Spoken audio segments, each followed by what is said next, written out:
Fractals. Unfortunately, I somehow am not able to keep myself from presenting just a few of the basics of fractal theory here, particularly as it relates to Bill's model. The pattern I am about to present is universal. Resonances of it are found as far back as the beginnings of recorded history, science, mathematics, religion, and art. If you consider the first 360 degrees of a sine wave like a tilde, you will notice that it starts at 0, goes up in a hill-like way, peaks, descends below where it started in a valley-like way, bottoms out, and then returns to the same level at which it began, but yet farther along. Were we walking along this curve, we would have to make effort to climb up the hill. We would then have a spectacular view and a great sense of accomplishment, having nearly reached the top. We might then try to keep walking up to get more of this exhilaration, but end up sliding down the other side of the hill to a point even lower than where we began. And yet this is still progress, and could even be somewhat thrilling and effortless with the right attitude.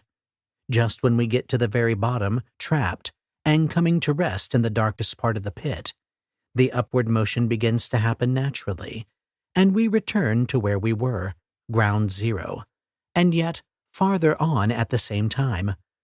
A cycle is complete, and yet begins again repeatedly.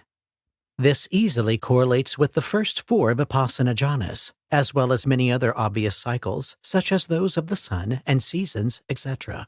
For those trying to correlate the maps of the progress of insight with those of pagan and nature-based traditions, this should prove helpful.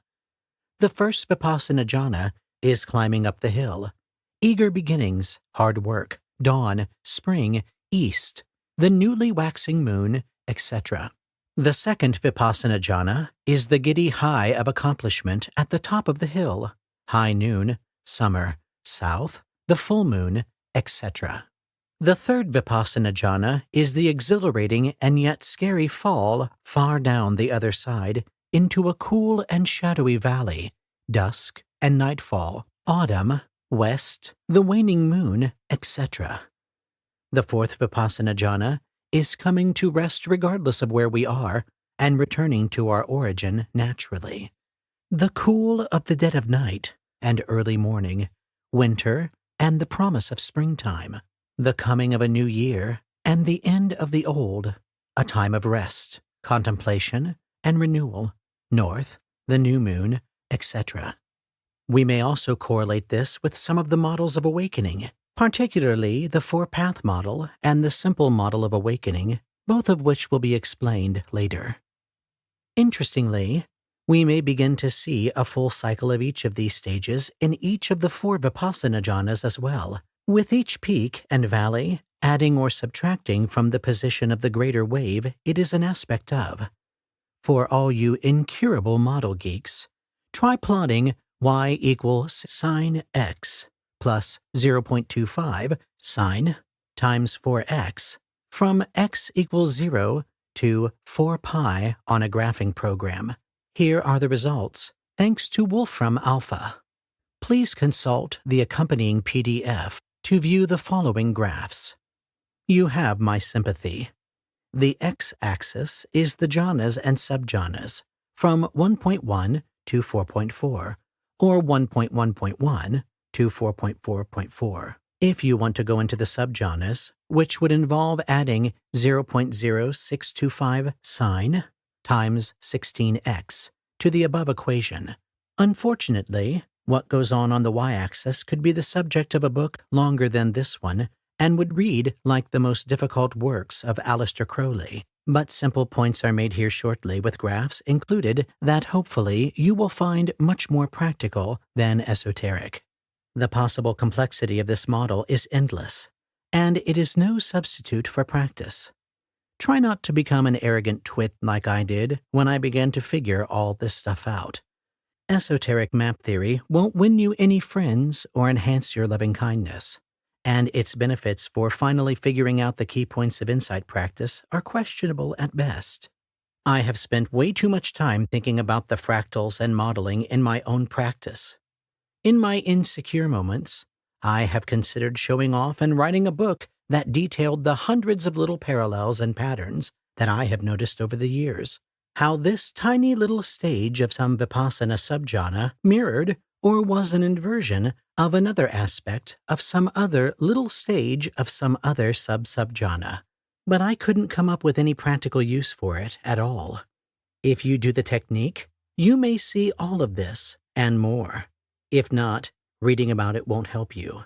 On the other hand, if you are built like me, really like this stuff, and can use it to investigate the fine points of reality, then perhaps this will validate and resonate with your explorations. You don't need this at all to see the true nature of the experience field, as that is more fundamental than these specifics. On the other hand, traditions such as the Kabbalah, however you spell it, seem to have made related complex permutations into meditation itself. Those who are particularly inclined to complex analysis might want to try taking it as a vehicle for going beyond it. Also, guess where the complex geometric Tibetan mandalas that are supposed to be representations of enlightened awareness and its universe come from? Bingo. All that said, I did strip all the complex theory down to come up with a series of images that highlight some of the simple, practical points that come from deep, fractal-based map theory, and here they are. The graphs basically use an arbitrary -4 to +4 scale to give a general sense of how that aspect, such as the need for sleep or level of motivation, might be in each stage. Individual variation is normal. You will notice a few oddities that are peculiar to me. For example, that I find fear somewhat pleasant is likely anomalous and likely an artifact of me being an adrenaline junkie. Many may not experience everything the way these diagrams show it, but still they may have some general applicability. I begin with an easy one, the relationship between stages and general level of motivation to practice. In mind and body, the mind is generally bright, and we are excited. In cause and effect, things are just odd in a neutral sort of way. The 3 characteristic stage tends to involve lots of pain, which can be demotivating. The ANP is generally awesome, the peak of inspiration to practice for positive reasons. In dissolution, we feel like couch potatoes, so our motivation is low. Fear helps our motivation a bit, but by itself can be disconcerting for many. Misery is about the same. However, in disgust and desire for deliverance, we can suddenly be motivated, but this time for more aversive, renunciate reasons, and reasons related to deep existential angst for awakening or release. Reobservation is one of the hardest stages, and motivation to practice can be at an all-time low. Equanimity helps, but often it involves somewhat low motivation to practice, as everything may seem too nice to need to do much of anything. Need for sleep tends to increase in the 3 characteristics, mostly due to how tiring pain can be. Sleep need can drop dramatically in the stage of the ANP, suddenly peak in dissolution, drop a bit again in fear as our energy returns, and increase during the dark night, mostly due to how mentally fatiguing that stage can be. The degree to which we feel hot or cold in our bodies also varies by stages. This body temperature variation can also relate to the tendency to perspire. As the early stages build to the ANP, our sense of body heat increases. It drops a lot in dissolution, and we may suddenly feel colder than we did just one stage before. We may sweat a bit more in fear. It tends to increase a bit due to the struggle of reobservation. The degree to which we clearly perceive sensations at the center of our attention becomes more developed as we move up the early jhanas, peaks at the ANP, drops suddenly as we shift into the 3rd jhana, and dissolution, increases just a bit as the energy comes back in fear and disgust, plummets again in reobservation, and increases in equanimity, though not to the degree that was present in the ANP, oddly enough. The intensity and clarity regarding the periphery of attention, on the other hand, is somewhat developed in the early stages, drops off again in dissolution, peaks in the dark night stages, culminating in reobservation, oddly enough, and drops a bit in equanimity, whose balance across all aspects of attention is more pronounced. thus losing a bit of clarity in each area. The speed of our minds increases dramatically in the early stages of insight, peaks in the ANP, drops dramatically in dissolution, ramps up again in fear, drops back in misery, peaks again in reobservation, but mostly around the periphery, and oddly is back to what feels like near baseline in equanimity, whose strengths are more integrative, accepting, and flowy than rapid-fire analysis. Energetic phenomena, often referred to as Kundalini phenomena, begin in cause and effect, peak in the ANP, drop off dramatically in dissolution, may increase a bit in fear, drop off for most of the dark night, may occur a bit in reobservation, and are generally not happening in equanimity. The degree of pain and pleasure, Vedana, we generally experience in our bodies also varies by stages. In mind and body, our body tends to feel good. Shortly thereafter, in 3 characteristics, it often feels tense and painful. The ANP is typically the peak of pleasure insight stage-wise, being second jhana-based. Dissolution also feels good, but in a much more relaxed way. Fear generally doesn't involve much pain, and the physical feeling of our body in fear is typically slightly pleasant in the thrills and chills, if we can notice this. Pain returns as the dark night progresses, and our body and mind may feel progressively worse as the restlessness and irritation at phenomena in general peak in reobservation.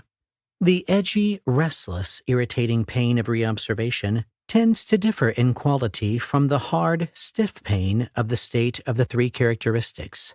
Equanimity may involve mild pain, but there is also something nice about the neutrality of body we feel we can notice in equanimity, so I give it a slightly positive rating. The stages most prone to spontaneous powers are the ANP and equanimity. They are very unlikely in the dark night, and the least likely in reobservation, unless we have unusually strong concentration skills or a strong natural inclination in that direction. Some propensity to powers may return in equanimity, but the motivation for them often drops off, thus partially modulating this stage's remarkable powers potential. Certain stages are more prone to reducing or exacerbating tendencies to mental illness. Mind and body, as it provides a clear space around thoughts, tends to make people saner, and for this reason really helps with psychological work. The ANP is distinctly prone to exacerbating manic phases, grandiosity, and moments of agitated psychosis. Dissolution is so chill that mental illness again becomes less likely, though it does have demotivating elements. The dark night is well known to possibly exacerbate depression, social isolation, schizoid tendencies, and anxiety. Reobservation is the peak of the risk for mental illness, particularly regarding paranoia, psychosis, and suicidal ideation. Equanimity tends to reduce mental illness tendencies, given its open spaciousness and general sense of well-being. Attention phase harmony is a hard thing to explain unless you are adept at noticing the degree to which phenomena and attention seem to be in synchrony. This quality peaks in mind and body, the ANP and equanimity, which are generally also the least unpleasant stages, and the closest to their shamatha jhana counterparts. It is at its worst in reobservation, but it can also feel moderately off in 3 characteristics. Dissolution is an oddity in that it has a good phase harmony, but I put it as neutral since most people don't notice this at all, given the nature of dissolution. Attention phase harmony also correlates well with where the shamatha jhanas and stages of insight are the closest, and dissolution is the closest insight stage to the 3rd shamatha jhana.